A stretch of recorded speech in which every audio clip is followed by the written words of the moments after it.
कर विनती करूं पुकार, भाग्यहीन मैं क्यों हुई स्वामी तुम दरबार। हे स्वामी, तुम समर्थ हो और मैं तुम्हारी अंश हूं और तुमको पाकर मैं भाग्यहीन क्यों हुई और यहाँ आकर के कैसे फंस गई। अपना रोना, अपना दुखड़ा और मालिक के सामने किस प्रकार से, और सूरत जो जीवात्मा है वह कह रही है। अब सूरत पूछे स्वामी से, भेद कहो तुम अपना मोह से।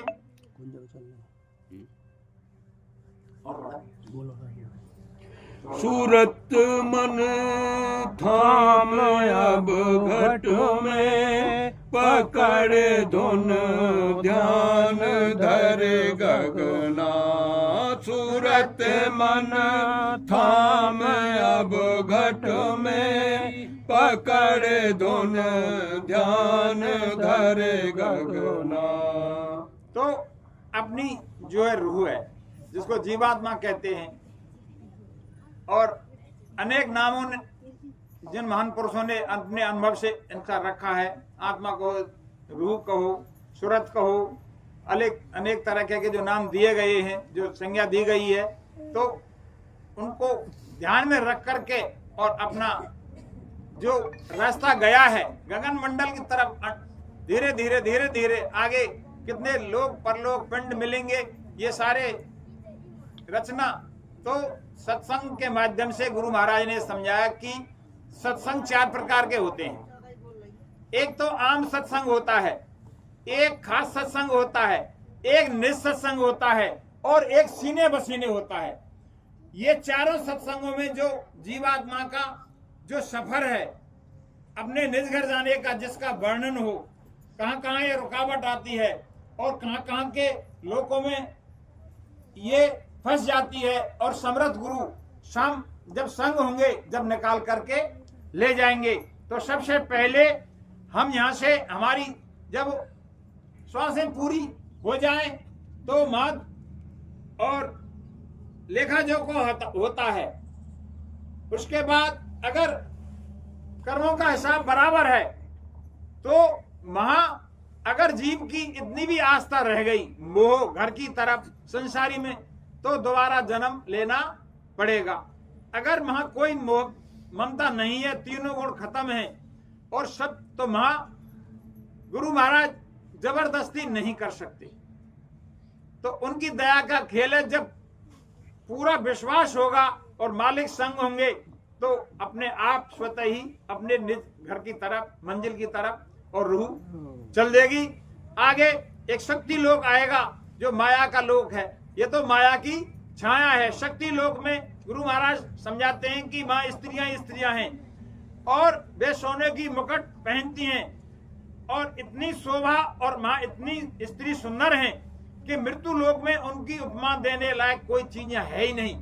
अगर समर्थ गुरु साथ नहीं हो तो साधक वहां फंस जाता है और उसकी रुकावट हो जाती है और वहीं फंस जाता है। लेकिन दृढ़ विश्वास और शक्ति साधन भजन और मालिक साथ में है तो फिर आगे चल देती है। फंसे तुम जाल में भारी, बिना युक्ति नहीं छूटना।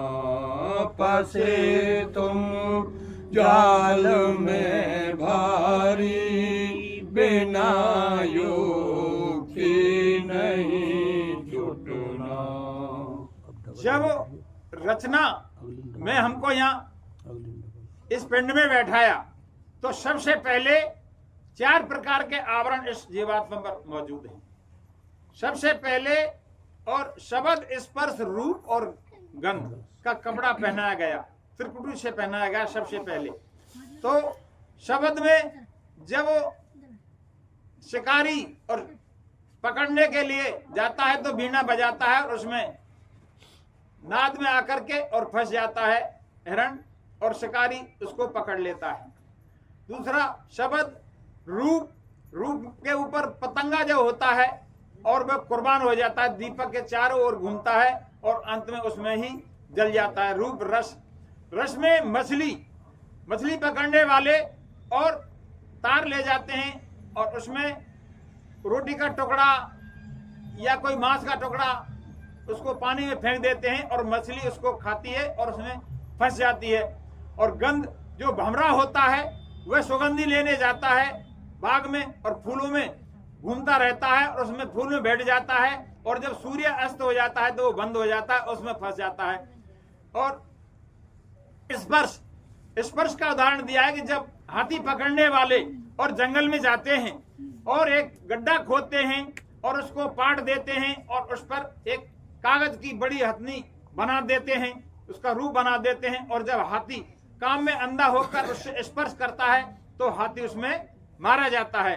तो 5 तरह के हम पर, और ये पहला जो कार्बन चढ़ा है शब्द, रूप, रस और गंध, ये 5 हम पर पहले ही चढ़ा दिए जीवांत पर। तो एक एक जीव एक में फंसा हुआ है तो हम पर तो 5 बंधन पहले ही फंसा दिए, कितने युक्ति से, और हमको उस काल ने फंसाया।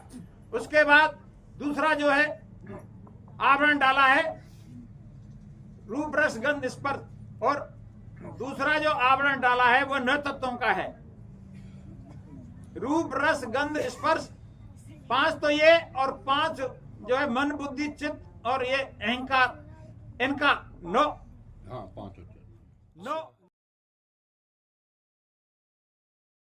जो डाला है। तीसरा जो कपड़ा इस पर डाला है, तीसरा कपड़ा जो डाला है वो 17 तत्वों का है, उसको लिंग शरीर कहते हैं। 5 कर्म इंद्री, 5 ज्ञानेंद्री और 3 गुण, रजोगुण, तमोगुण, सत्वगुण, तो 17 तत्वों का लिंग शरीर कपड़ा इस पर डाला है। और जो लास्ट कपड़ा है ये स्थूल शरीर जो जल, पृथ्वी, अग्नि, वायु 5 तत्व का है, इतना इस पर आवरण है और इसके अंदर भीतर जीवात्मा बैठी हुई है और चारों तरफ काम, क्रोध, लोभ, मोह, अहंकार इस पर पहरा दे रहे हैं। और सबसे जो राजा बना हुआ है मन को जीवात्मा की ताकत मिल रही है, उस ताकत की बदौलत सारे शरीर में भ्रमण कर रहा है। हाथ पैर हिलाना, देखना, बोलना, चलना, जो क्रिया मन कर रहा है सभी जीवात्मा की ताकत से कर रहा है। और ये जीवात्मा दोनों आंखों के बीच में छठे चक्र पर बैठी हुई है, जिसको माता बहनें बिंदी लगाती हैं, पुरुष भाई तिलक लगाते हैं।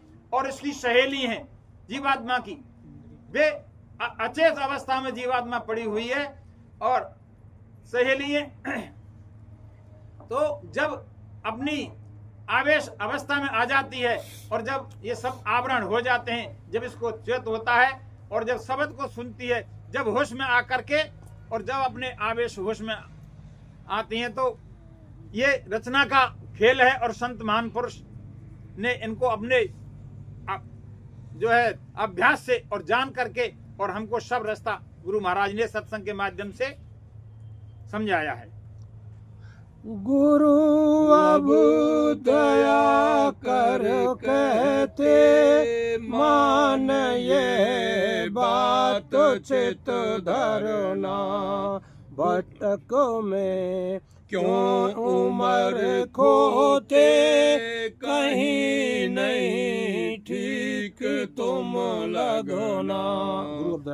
गुरु महाराज दया करके कहते हैं कि तुम कहाँ भटक रहे हो, कहाँ खोज रहे हो, अपने में खोजो तो एक प्रार्थना के माध्यम से। और गुरु महाराज ने समझाया खोज री पिया को निज घट में, अपना जो पिया है, जो अपना पति है, वो तो तेरे अंदर ही बैठा है। खोज री पिया को निज घट में, जो तुम पिया से मिलना चाहो तो मत भटको जग में, खोज री पिया को निज घट में। पंडित व्रत कर्म आचारा ये अटका में मग में, तेरे प्रीतम तोहे मिलेंगे। कोई खोजी मिले तो कोई खोजी के शरण में हम पहुंचे और बेरास्ता बताएंगे तो हम अपने अंदर वो बैठा है, कहीं दूर नहीं है। बता दे मोक्ष का मार्ग गुरु में शरण हूं तेरी, किताबें धर्म चर्चा की हजारों बाँच कर देखी, मिटा संशय नहीं मन का अकल जंजार ने घेरी। कोई मूर्त के पूजन को बताते हवन करने को, कोई तीर्थ के करने को फिराते हैं जगत फेरी, बता दे मोक्ष का मार्ग गुरु में शरण हूं तेरी। तो जब तक इनकी शरण में हम नहीं पहुंचेंगे, जब तक हम भटकते रहेंगे। और जीवात्मा कह रही है कि मालिक मुझे समझाओ कि मैं किस तरह से आकर के, ये तो देश मेरा नहीं था, ये तो पराया देश है, काल का देश है, सब चीज यहाँ किराए पे हैं, मैंने आपको सब जगह खोजा, मैंने आपको धन में, पुत्र में, जायदाद में, जमीन, मकान, पेड़ पौधे, नदी, तालाब, पत्ते पत्ते में खोजा, लेकिन आप कहीं नहीं मिले। आप कहाँ के वासी हैं? मेरा हाल भिन्न कर गाओ, देश आप उन्हा मोए लखाओ। मेरा सारा हाल आप भिन्न करके मुझे समझाओ, और मैं यहाँ आकर के कैसे फंसी। तन मन संग पड़ी में कब से, दुख पाए बहुत तक में जब से। हे स्वामी, ये मन तो मेरा नहीं था, मैं तो स्वच्छ थी, साफ थी आपके यहाँ, और ये मन मेरा कब से मेरे साथ लगा। मैंने इसको अपना कैसा माना? ये मन मुझे नाना प्रकार के कष्ट देता है, और मैं नरकों में मारी जाती हूँ, मेरी पिटाई होती है। जन्म मरण के चक्कर में कितने युग और कल्प बीते, और मैं यहाँ बुरी तरह से फंसी हुई हूँ। हे मालिक, ये सारा भेद मुझे आप समझा करके कहिए। तो पर एक प्रार्थना के माध्यम से और जीवात्मा किस तरह से और मालिक से गुहार कर रही है। माफ कर दीजिए स्वामी मेरी सब खता, माफ कर दीजिए स्वामी मेरी सब खता। माफ कर दीजिए स्वामी मेरी सब खता। माफ कर दीजिए स्वामी मेरी सब खता। मैं कितने दिनों की खताबार हूँ, मैं कितने दिनों की खताबार हूँ। माफ कर दो गुरु जी मेरी सब खता। माफ कर दो गुरु जी मेरी सब खता। अपने जनों के तुम हो संकट हरण, अपने जनों के तुम हो संकट हरण। इसलिए मैं सुन के आई तुम्हारी शरण, इसलिए मैं सुन के आई तुम्हारी शरण। हम बंदी हैं तुम्हारी बचन डोर में, हम बंधे तुम्हारी बचन डोर में। किए कर्मों के अपने खताबार हूँ, किए कर्मों के अपने खताबार हूँ। माफ कर दो दयालु मेरी सब खता। माफ कर दो दयालु मेरी सब खता। किंतु तेरे में निरंतर गाती चलूं, गीता तेरे में निरंतर गाती चलूं। खुद जगू और जगती को जगाती चलूं, खुद जगू और जगते को जगाती चलो।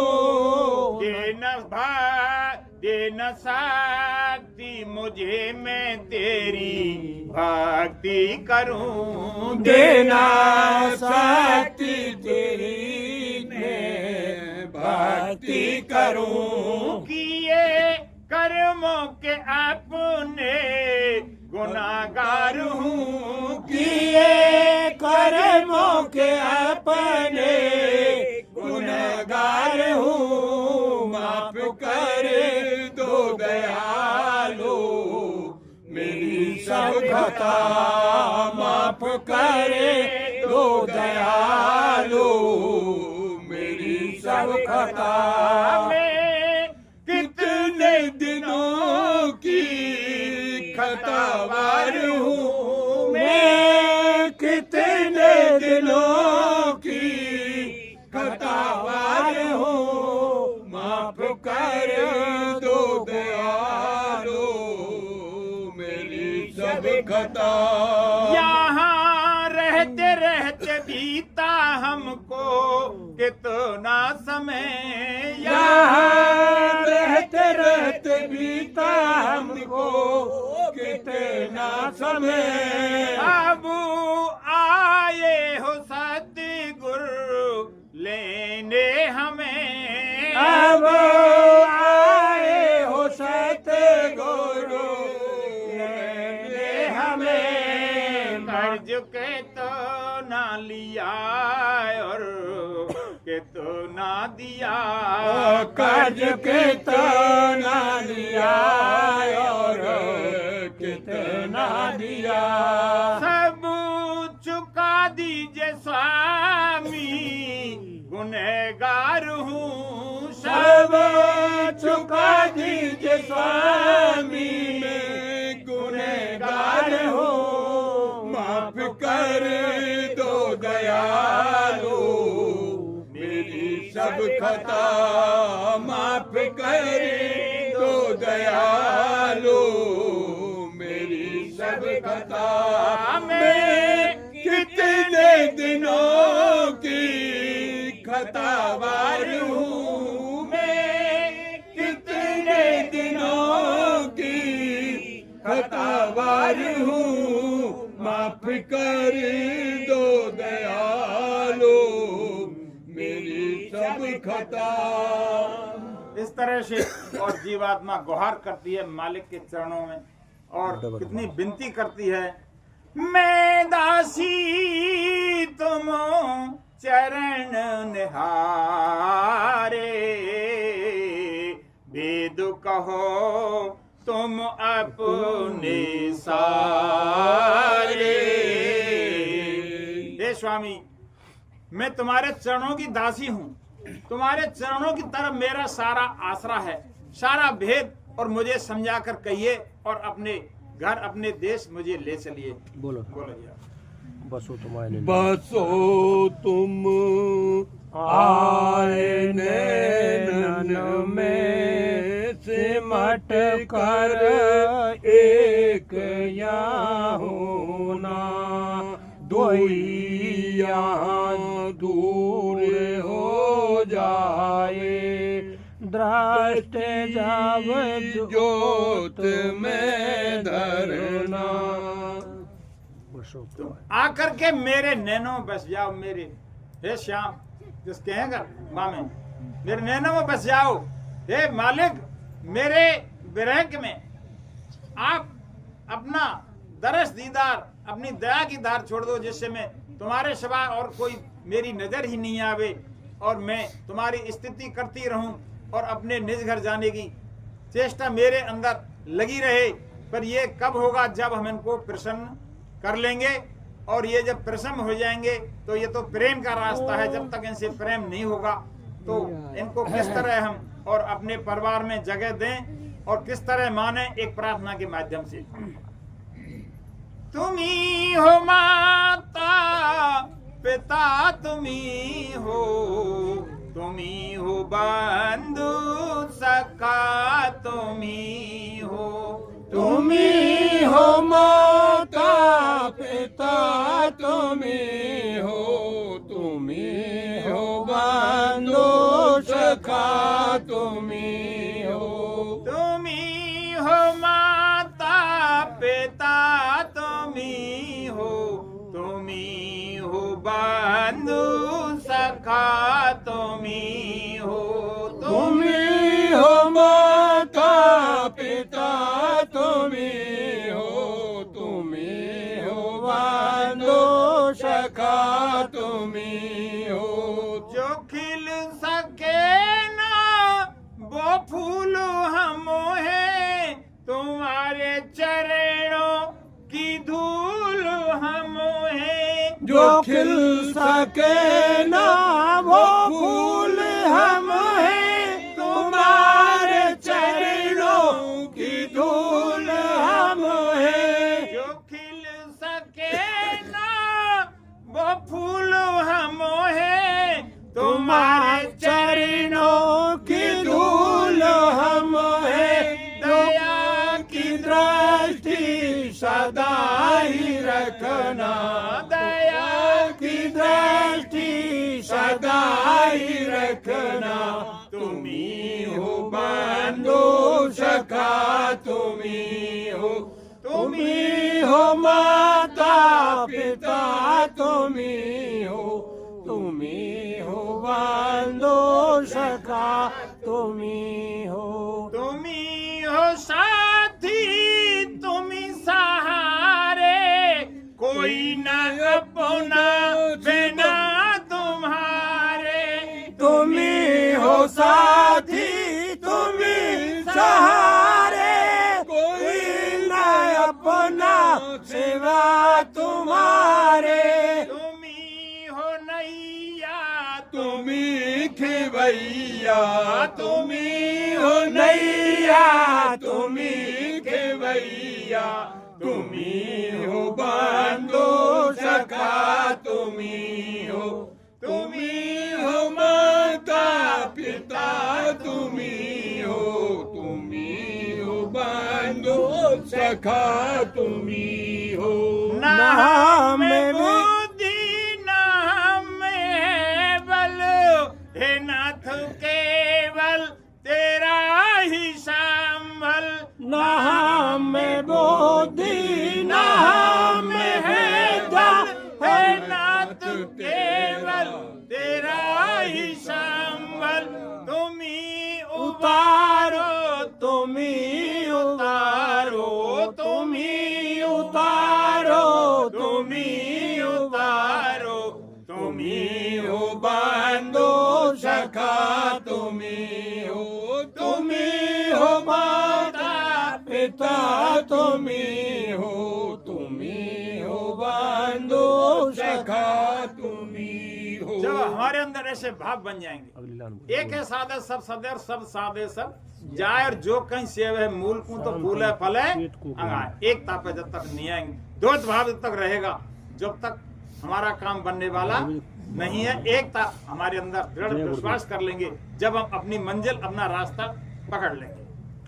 आगे बढ़ो। श्याम तज सेत को गहना, सूरत को तान धुन सुनना, बांक के द्वार धस बैठो, सूरत में मान, बांक के द्वार धस बैठो, त्रिकुटी जाए कर लेना। गुरु महाराज ने अपने बुखारबंद से और सत्संग वचनों के माध्यम से सुनाया कि जब धीरे धीरे साधना, बंकलाल का जो वहां पहुंचेंगे, इतना रास्ता टेढ़ा मेढ़ा है कि वह चलना बिना गुरु की दया के, और गुरु अगर साथ नहीं हो तो साधक वहां आगे नहीं चल सकता है।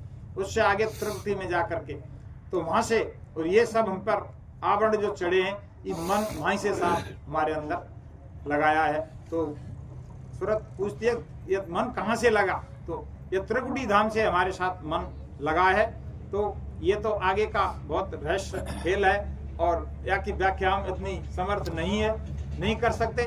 फिर भी मन के जो खेल है, मन अंडी मन, पिंडी मन और ब्रह्मांडी मन, जब तक ये काबू में नहीं आएगा, और जब तक संत महान पुरुषों के वचन और शब्द की चोट इस पर जब तक नहीं पड़ेगी, जब तक ये काबू में होने वाला नहीं है। अच्छे अच्छे ऋषि महर्षि और पलक झपकते इसने गिरा दिए। पिछला इतिहास तमाम महान पुरुषों का और हमारे सामने है। तो गुरु महाराज को ध्यान में रखते हुए, साधना में चलते हुए, और सुमरन ध्यान भजन की जो क्रिया है उसको रोज रोज करते रहेंगे, तो उसमें अभ्यास बढ़ता रहेगा और चिंतन बनता रहेगा, और अपनी मंजिल की तरफ हम धीरे धीरे चढ़ते चलेंगे। लेकिन इसमें बहुत सावधानी से, संग दोष से बचना है, खान पान से बचना है, और अपने को बहुत छोटा, बिल्कुल निम्न स्तर का, चींटी से भी छोटा गिरा हुआ मान करके और हम चलेंगे, और संसार से इतना लगाव रखेंगे जितनी जरूरत है।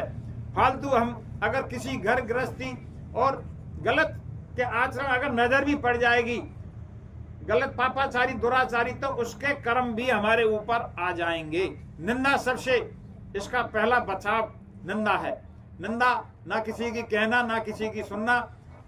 83% दोष हमारे नेत्रों से होते हैं और 17 दोष और अन्य इंद्रियों से होते हैं, तो कैसे बचाव होगा ये हमारे ऊपर निर्भर करता है। तो इन सब बातों को हमें बहुत रहस्य से समझना है, बारीकी से निर्वाह करना है और चलना है संसार में रह करके, गृहस्थ में, घर में, और सब निभाते हुए अपने को कैसे बचा पाएंगे, ये हमारे सोचने की और अमल करने की बात है। सुन चढ़ जा दसो भाई, सूरत से मान धुर नाना, महासुन चौक अंधियारा, वहाँ से जाए गुफा बसना। काशी के यज्ञ में गुरु महाराज ने सबसे पहले भेद खोला, अपना भेद वहां बताया, थोड़ा इशारा किया। उससे पहले गुरु महाराज ने भेद नहीं खोला, कोई प्रमाण कहीं नहीं मिलते हैं। जब लास्ट में वहां से समापन हुआ, उसके बाद के रास्ता बताया कि सूरत जब शुरू में चलती है तो उसकी चाल चींटी की तरह होती है, फिर धीरे धीरे मकड़ी की तरह हो जाती है, फिर बंदर की तरह उछल कूद हो जाती है, फिर रॉकेट की तरह, और अपने मुकामों को तय करती हुई और मानसरोवर में जब स्नान कर लेती है, जब माँ इसके सारे आवरण उतर जाते हैं और अपने होश में आकर के, तो माँ इसको हंस रूप दिया गया है। माँ से हंस कहा इसको कि हाँ देसी भाषा में कहें करे तेरे हंस निकर गो का, तेरे हंस रो रो काम के नाम, तो माँ इसको हंस दिया गया है। तो माँ हंस, तो एक पद के माध्यम से मैं थोड़ा सुनाना चाहता हूँ। जो हंस आया, अकेला आया और गया जब अकेला गया, 2 दिन का मेला है। और जिंदगी में हजारों का मेला जुड़ा, कितने यार दोस्त नाते रिश्तेदार प्रेमी मिले, लेकिन हंस जब उड़ा और जब जीवात्मा गई, जब अकेली गई, कोई दुनिया के साथ सामान साथ नहीं गए, सब कुछ यहीं रह गया। जिंदगी में हजारों का मेला जुड़ा, हंस जब जब उड़ा, जब अकेला उड़ा, जिंदगी में हजारों का मेला जुड़ा, हंस जब जब उड़ा, जब अकेला उड़ा, जिंदगी में हजारों का मेला जुड़ा। सारे रिश्ते बने के बने रह गए, सारे रिश्ते बने के बने रह गए, सारे धनवा गड़े के गड़े रह गए, सारे धनवा गड़े के गड़े रह गए, अंत में लखपति को न ढेला मिला, अंत में लखपति को न ढेला मिला, हंस जब जब उड़ा, जब अकेला उड़ा, जिंदगी में हजारों का मेला जुड़ा, हंस जब जब उड़ा, जब अकेला उड़ा। ना वो राजा रहे, ना वो रानी रही, ना वो राजा रहे, ना वो रानी रही, ये तो कहने को केवल कहानी रही, ये तो कहने को केवल कहानी रही, ये तो दुनिया का झूठा झमेला जुड़ा, ये तो दुनिया का झूठा झमेला जुड़ा, हंस जब जब उड़ा, जब अकेला उड़ा, जिंदगी में हजारों का मेला जुड़ा, हंस जब जब उड़ा, जब अकेला उड़ा। इसलिए प्यारे भजले गुरु नाम को, इसलिए प्यारे भजले गुरु नाम को, याद कर ले ओ बंदे उस सुख धाम को, याद कर ले ओ बंदे उस सुख धाम को। गुरु महाराज सत्संग में क्या कहते थे, कोई ऐसा सच्चा साथी सहेला बना लो जो यहाँ भी काम आवे और वहां भी काम आए, जो सच्चे अपने घर ले चले। इसलिए प्यारे भजले गुरु नाम को, इसलिए प्यारे भजले गुरु नाम को, याद कर ले हो बंदे उस सुख धाम को, याद कर ले ओ बंदे उस सुख धाम को। एक ये ही तो सच्चा सहेला मिला, एक यही तो सच्चा सहेला मिला। जिंदगी में हजारों का मेला जुड़ा, हंस जब जब उड़ा, जब अकेला उड़ा। जिंदगी में हजारों का मेला जुड़ा, हंस जब जब उड़ा, जब अकेला उड़ा। इसलिए अकेले आए हैं, अकेले जाएंगे और चलवे की तैयारी कर ले और बिस्तर बांध बगल में कर ले। गुरु महाराज समझाते थे कि साधना के द्वारा और जीते जी उस मालिक को प्राप्त कर लो और अपने निज घर चलो। और जब काल के यहाँ से पर्चा कट जाए, स्वांसों की पूंजी खत्म हो जाए, बुलावा आ जाए, जब हंसी खुशी और चलने को तैयार हो जाओ। लेकिन यहाँ तो मृत्यु लोक है और मरे के बाद कितनी कितनी लीलाएं होती हैं, ये तो एक अनोखी बात कहानी है। तो जो जीते जी का मेला है और उड़ जाएगा हंस अकेला। लोक चौथे चलो सज के गहो, यहाँ जाए धुन बीना, अलख और अगम के पारा।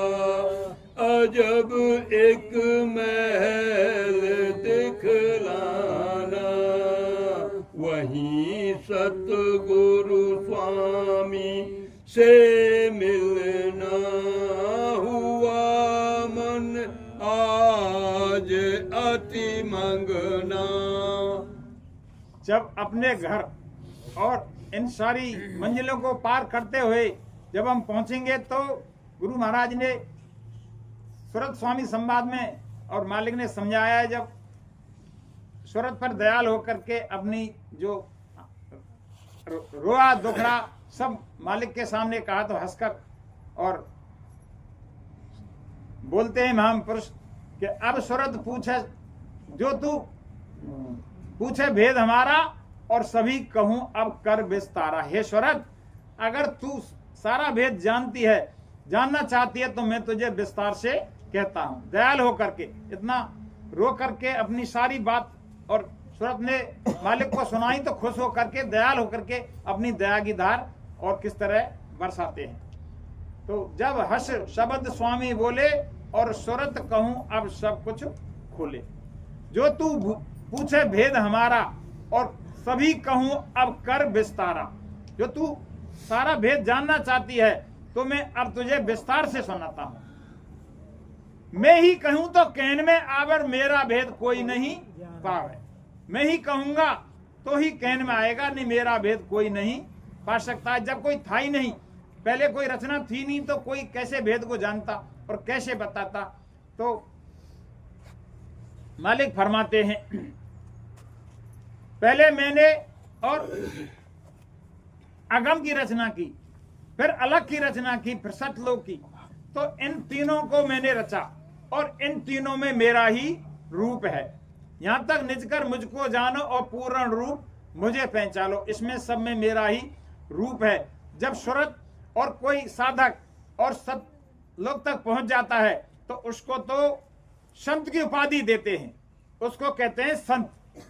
और यहां से आगे चल करके और सतलोक और अलख लोक और अगम लोक अनामी धाम तक की जिसकी पहुंच हो जाती है उनको परम संत कहते हैं। उनको उपाधि परम संत की दी जाती है।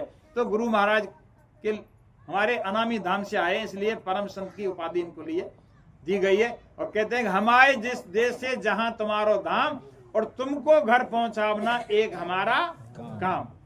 तो मालिक फरमाते हैं सूरत से कि यहाँ कुछ नहीं था तो मैंने 16 निर्गुण ब्रह्मों को पैदा किया, जिनमें से 4 के नाम खोले गए हैं और 12 को गुप्त रखा गया है।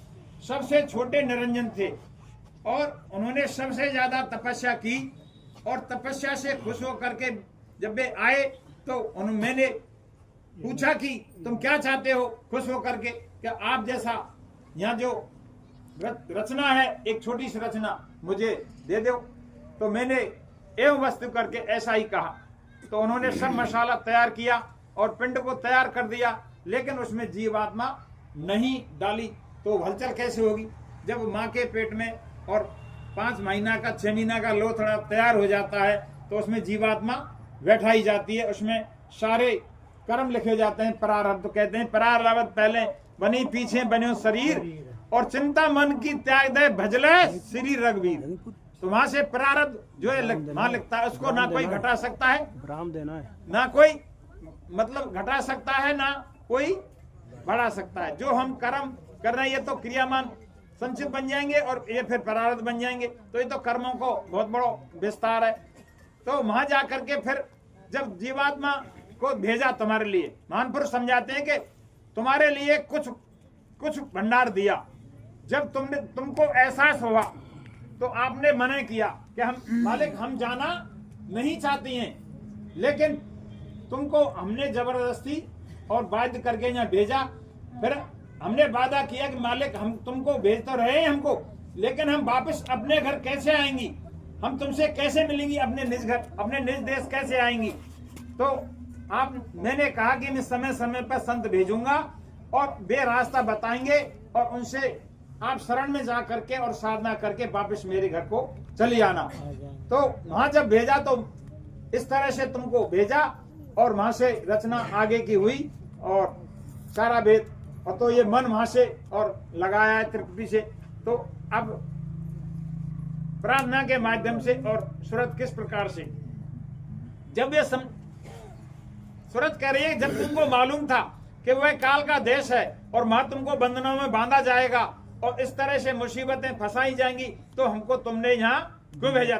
जब तुमको मालूम था तो हमको तुमने यहाँ क्यों भेजा? तो अपना एक पद के माध्यम से, प्रार्थना के माध्यम से, और सूरत किस तरह से कह रही है। काहे कुभेजी विदेश रे सुनो सती गुरु मोरे, काहे कुभेजी विदेश रे सुनो सती गुरु मेरे, काहे कुभेजी विदेश हम तेरे चरणन की दासी, हम तेरे चरणन की दासी, जित भेजे जित जाए रे सुनो स्वामी मोरे, काहे कुवे जीव देश रे सुना सतगुर मोरे, काहे कुवे जीव देश तेरे बागन की चिड़िया, हम तेरे बागन की चिड़िया, उड़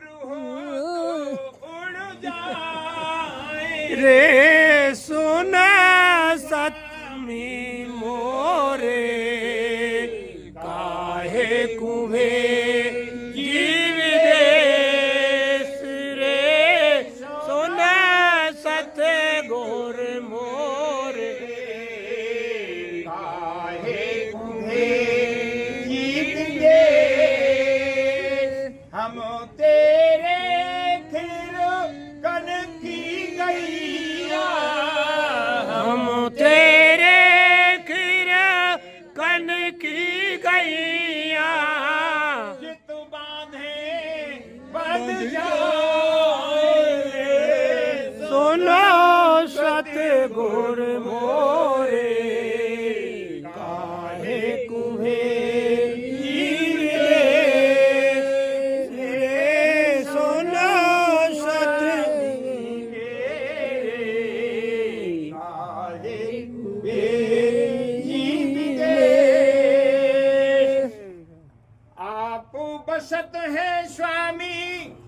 अगम अटरिया आपो वसत है स्वामी अगम अटरिया हमको बसत है स्वामी अगम अटरिया आप बसत है स्वामी अगम अटरिया हमको दियो परदेस रे सोनो सतगुरु मोरे काहे कुभे जीव दे रे सोना सा बोल मोरे काहे कुभे जी विदेश अब तुम आए मोहे चितावन अब तुम आए